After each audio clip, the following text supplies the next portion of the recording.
Hey y'all, welcome back to Andy's Little Homestead.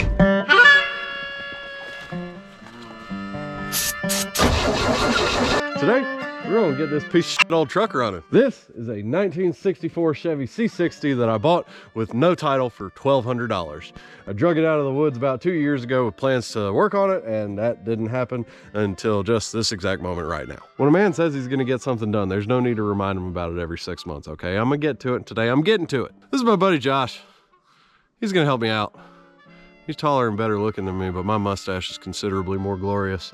So today, we're gonna run through the process of getting a truck running that hasn't run in years. And also, I'm gonna show y'all some of the things that I'm looking for in a non-running vehicle that indicate it has some potential of getting running at some point. So first thing I'm gonna do is give y'all the walk around, show you some of this beautiful engineering from 1964. Come here, where are we?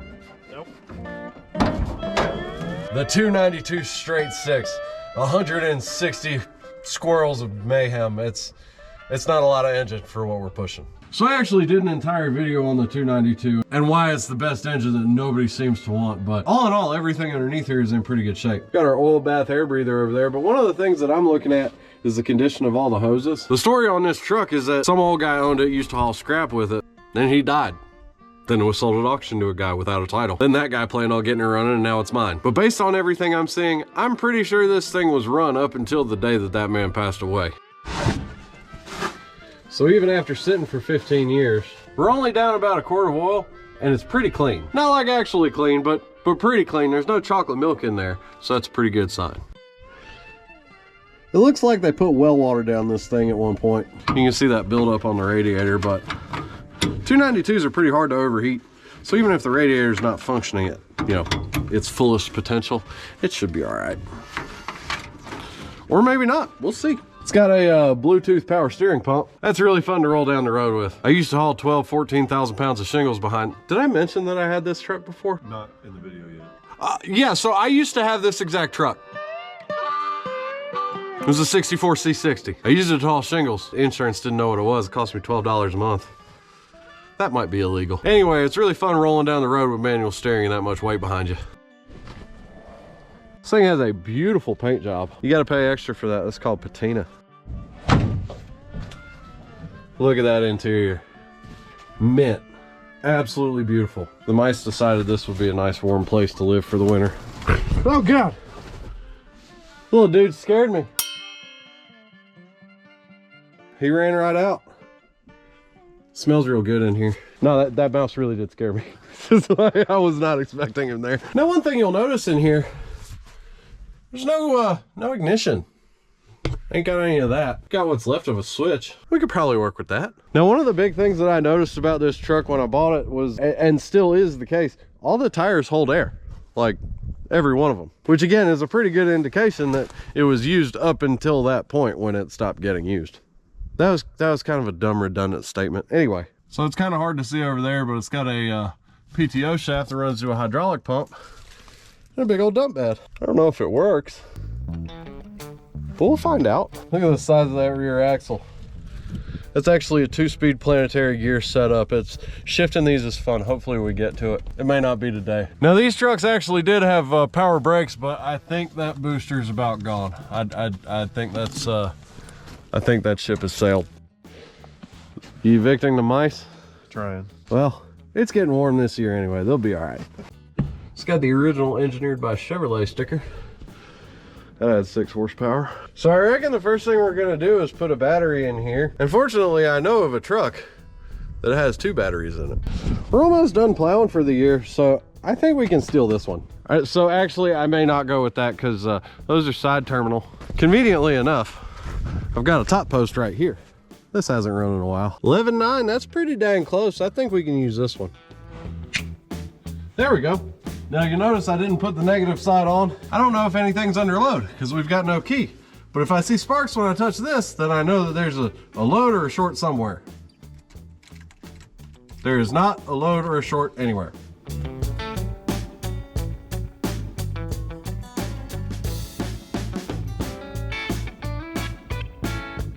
So we've also got this wire right here that looks like it went to the battery. It's red, which indicates hot. You know, because red things are hot. And it goes to this crap over here that we're not really sure what it is, because like there's a horn there. I don't know. Hey, why don't you turn the lights on and see if they come on? Nothing. That gauge there, let me pull this out. We get some reaction anyway. Huh. Okay, well. It's something. Something's smoking. Something's smoking, I smell it. Okay, so we're not gonna touch the lights anymore. Let's see what happens when we touch the red wire to the positive.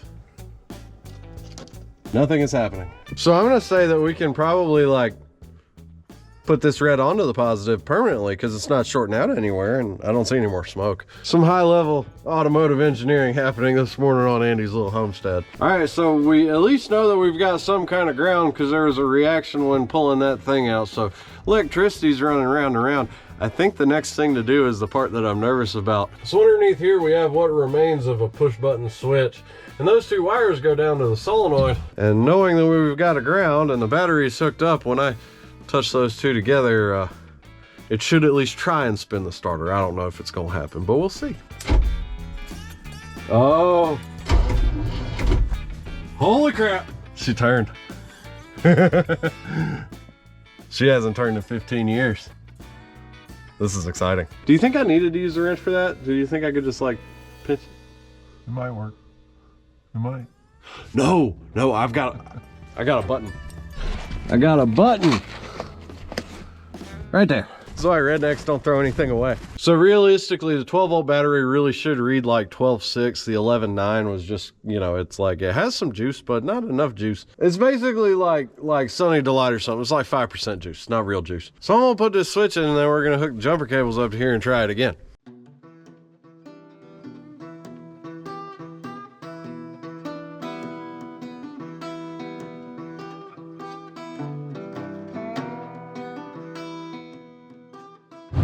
All right, she's been charging up for about 15 minutes now. Let's see if she spins any faster. Maybe that button was bad. I can't remember. Oh, I'm an idiot. I forgot I had disconnected the ground. Yep. Yeah, I did that.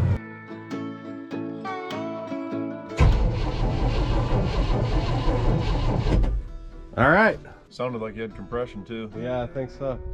All right, so I don't know if we have fuel in the tank and I don't know if the fuel pump is working, and either way it wouldn't be good fuel. So what we're going to do now is we're going to pull that breather and the fuel line off of the carburetor. It's a real old school basic mechanical fuel pump. It'll push air and it'll push liquid. So when we pull that line off, once we crank it, we should see it spurting out. Again, it ain't going to be any good, but then we'll know whether or not our fuel pump is working.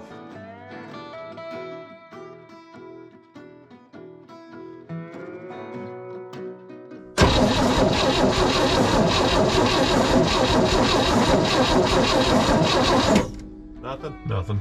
Yeah, so nothing came out. There could be nothing in the tank. We only really want to put in as much as we're willing to sacrifice, so we'll put 2 gallons in.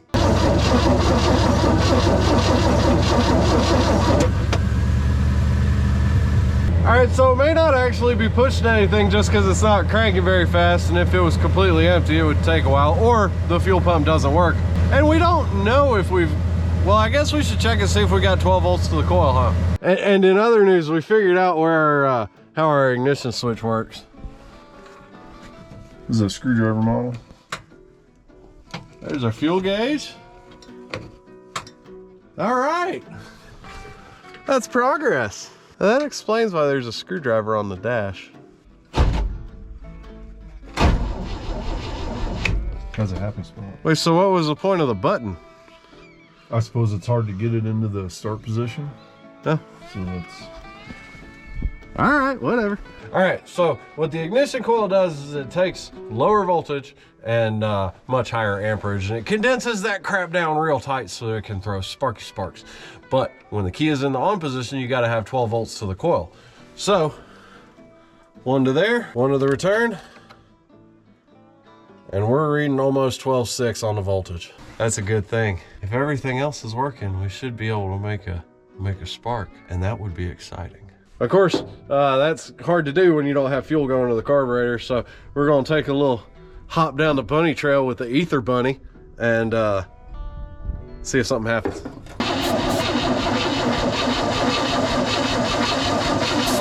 All right, so obviously nothing happened. which means that we need to start looking at fire. Now, one of the most common things that happens with these, it's a points type distributor, is that those points get corroded. So we're gonna go ahead and pull the cap and clean things up inside of there. Well, under the cap looks clean. We got a little bit of corrosion on the tip of the rotor right there. Get that cleaned up, see what we can do.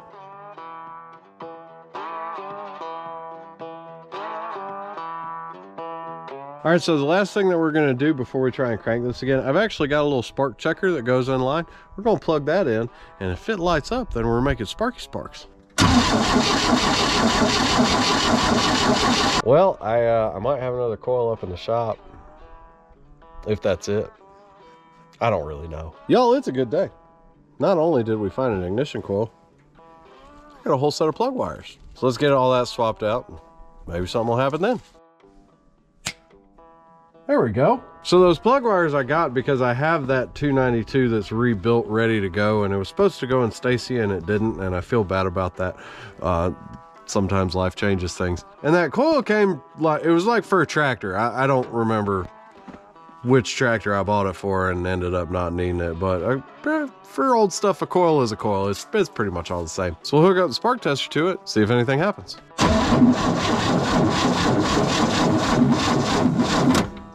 All right, so we're descending rapidly into hillbilly land.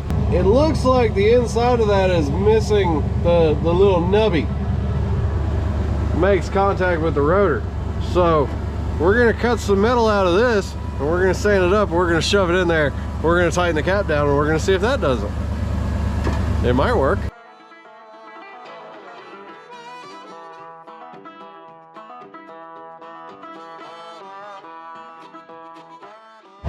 All right, so we duct taped our little piece of metal down in there. The odds of this working are slim, but we're gonna try it.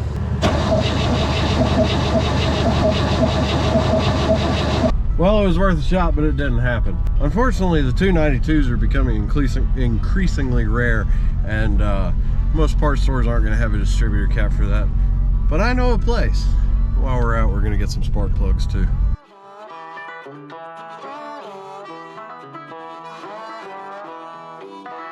So we're at the happiest place on earth, my favorite junkyard.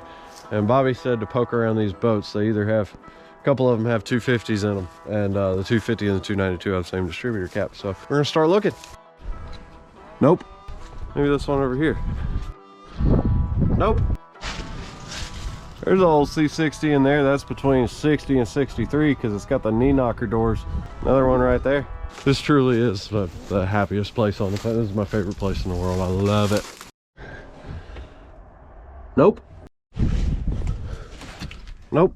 And we found this one. It's Mercruiser 6-cylinder, and everything inside there, especially this rotor and the little tab that it hangs on, look exactly the same. Might work, I don't know.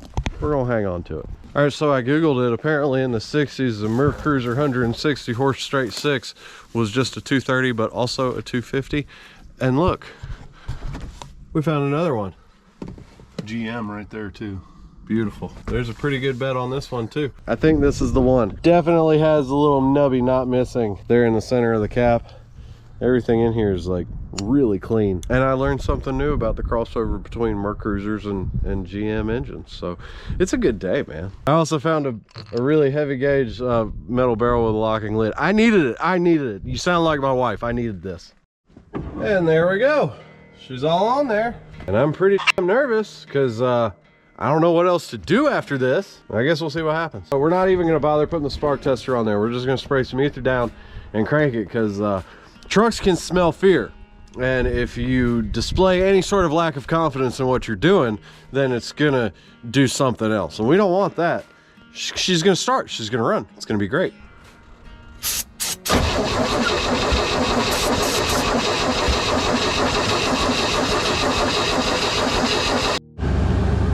We found a new old stock points and condenser down in the inside the truck.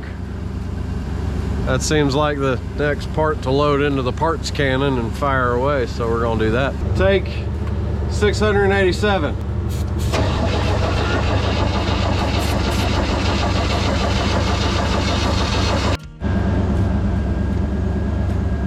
This is starting to get on my nerves. Well, I really hate to admit temporary defeat. That's exactly what I'm doing. We're gonna go get some more ammunition for the parts cannon and come back. So it's 2 days later and I got the parts that I need. And for anybody who thinks that it's just you, it's not, because my truck got to here, now we got all neutrals. Well, either my temperature gauge was wrong or I don't really know. This bad boy smells like burnt clutches. So that's a good time. A good time that we're gonna, you know, worry about later. This was not in today's plan, nor do we have time for it. We're gonna drag it out of the way and stay the course. This is a problem that I can put off till tomorrow. All right, so I don't remember how well I described what was happening before, but let me run through everything that we did. Changed out our coil with a new one. We know that that's good. Changed out our cap and rotor. We know that's good. Changed out our condenser. The kit that I had didn't have the right set of points, but we cleaned them up and we checked them by arcing them manually, and they didn't work. If I'm speaking Greek, I apologize. The point is, there's 3 things we can do right now. We can get all new exactly what we have. We can upgrade the distributor to what's called a Pertronics kit. It's just an electronic ignition upgrade for what we have. Or we can completely cheat, take away all authenticity to this, you know, numbers matching old truck, and throw a HEI distributor on it. That's exactly what we're gonna do, because that's the easy way. Anytime you're messing with a distributor, like you gotta pull it out, you need to remember exactly where that rotor is pointing. So I took a picture, and now I know. New one's going right back there.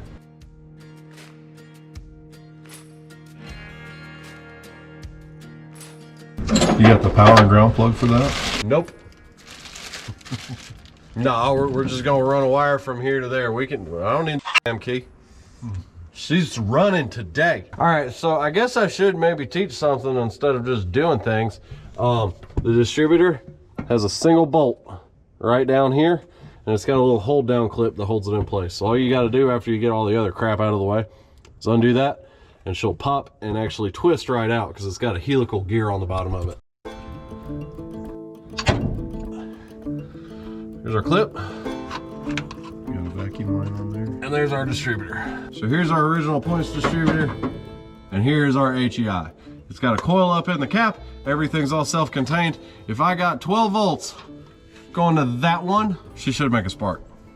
Of course, she should have made a spark well before now. So there we go. The biggest thing when putting this in is as we go down, it's going to spin because the cam has a gear that drives this helical gear right here.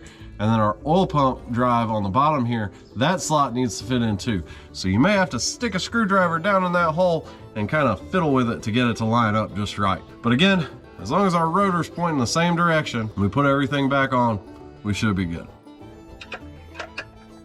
Pull our cap off.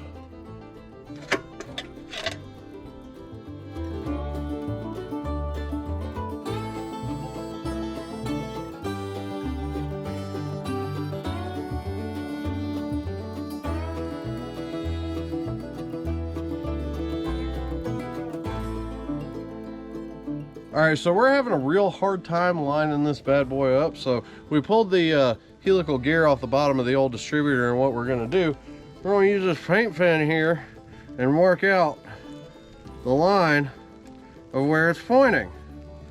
So then when I shove it down in the hole, I know how to make it fit, which is a problem that I haven't really had before, but here we are.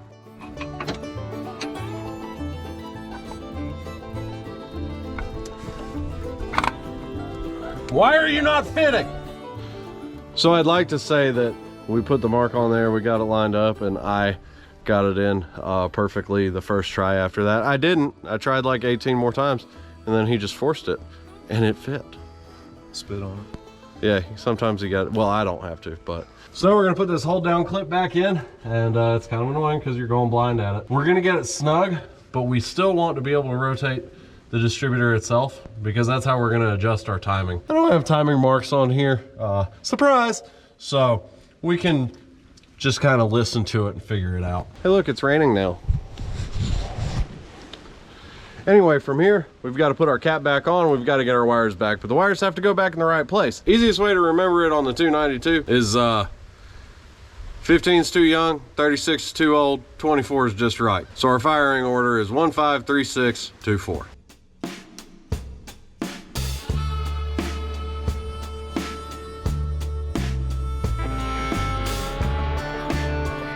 All right, so after all that, we have another fun little hiccup here. This style plug wire goes that way into the distributor, but not into the new one. It doesn't hold on there. I don't care. We're gonna crimp it down. We're gonna make them fire. It is happening today. Fencing pliers. Not just for fencing anymore.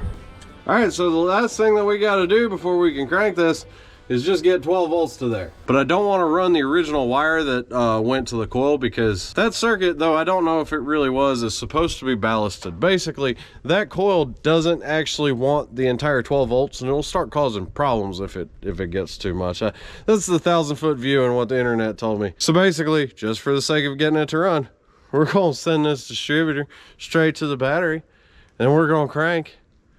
She's going to fire. She's going to fire. Mm-hmm. She's going to fire. If this doesn't work, I'm not going to be very happy. Luckily, it's going to work. You ready? Go ahead. Oh, stop. Something's trying to fry.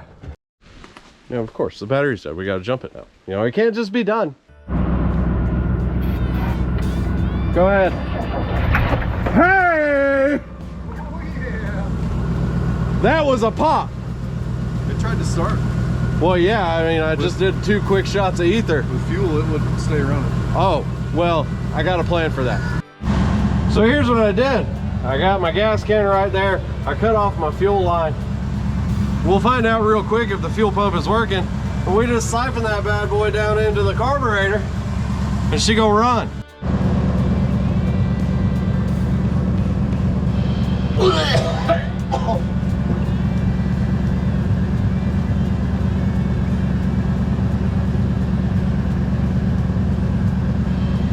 That's while it's on. Some interesting parts there. Come on, baby. Let's do it.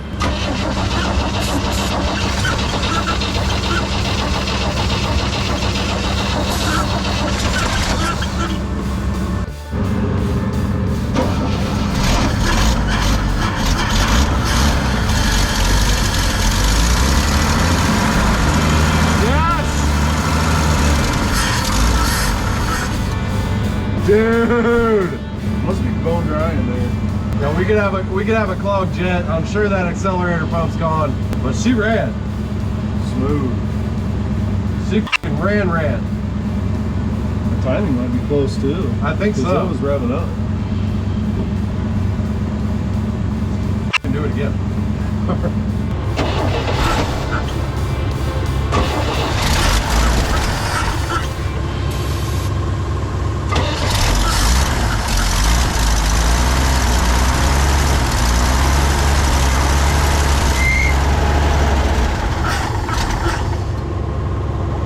We got oil pressure and the charge gauge came up. So What? Yes! She lives. She doesn't drive. And neither does that. So, I mean, here we are. I'm going to have to bum a ride for Josh to get home. That's fine. I don't care. She runs. Not good. Not effectively. But she runs. Spray at both ends of choke valve. Oh no, it does say you can spray it straight down the carburetor. Nice. We're good. We're good. We didn't break any rules. Okay, y'all, it's a good day.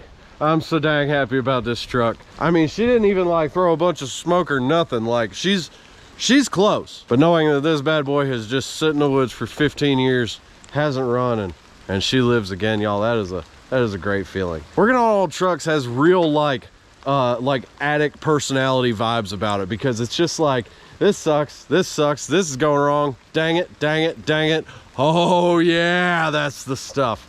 It's just something, and then as soon as you get that hit, it's like you forget. I just forgot all the work that went into this, because it runs, and it didn't run.